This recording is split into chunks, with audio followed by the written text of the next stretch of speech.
dikirimlah para pekerja Cina membangun jalan, jembatan, dan sarana infrastruktur lainnya.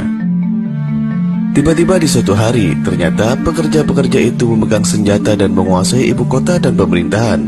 Dalai Lama ditangkap dan diasingkan ke luar negeri. Ternyata mereka adalah para tentara yang menyamar jadi pekerja. Pada 21 Oktober 1950, tentara Cina menginvasi Tibet, padahal Tibet telah mendeklarasikan kemerdekaan dari Cina pada tahun 1913. Namun rupanya Cina tidak pernah mengubris dan terus menganggap Tibet bagian dari Cina. Akibat invasi Cina, Tibet mengalami kekalahan dan terpaksa menandatangani 17 pokok perjanjian yang menyatakan pengakuan pemerintahan Cina terhadap Tibet. Dalam perjanjian itu, Cina memperbolehkan adanya administrasi otonomi yang dipimpin oleh Dalai Lama.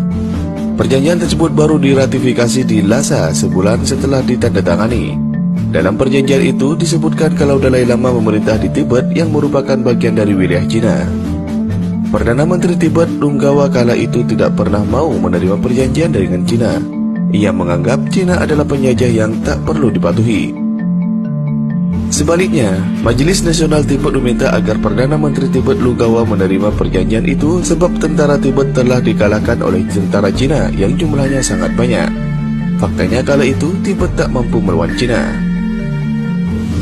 Indonesia harus bercermin dari Tibet. Sejak 700 tahun yang lalu, Cina sangat berbaik hati sama Tibet.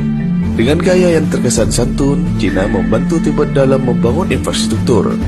Proyek dikerjakan militer Cina yang dikirim ke Tibet sebagai pekerja pada proyek-proyek investasi pembangunan kereta api, jalan-jalan, dan lain sebagainya.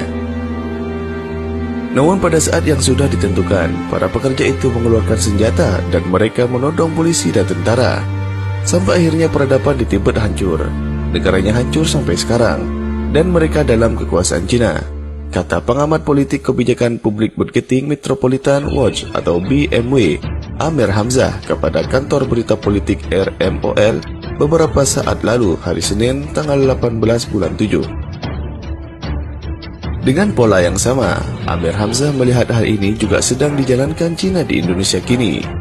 Setelah berinvestasi di Indonesia, investor juga telah menyelundupkan para militer Cina ke Indonesia dengan dalih tenaga kerja proyek. Dan kini, daerah pesisir Indonesia, dari pelabuhan Belawan bagian timur Sumatera, kemudian masuk ke Banten, sampai akhirnya Surabaya, sekitar 97% telah dikuasai oleh Cina. Dan tidak mustahil apartemen-apartemen tempat-tempat tertentu di pesisir pantai itu, mereka gunakan sebagai tempat persembunyian mereka untuk mengintai perairan Indonesia, ungkapnya. Kemudian, katanya, di Sulawesi Tengah ada pabrik nikel yang cukup besar, yang bahkan dari 6.700 pegawai, 5.000 diantaranya merupakan pegawai dari Cina. Belum lagi di Banten dan Ketapang.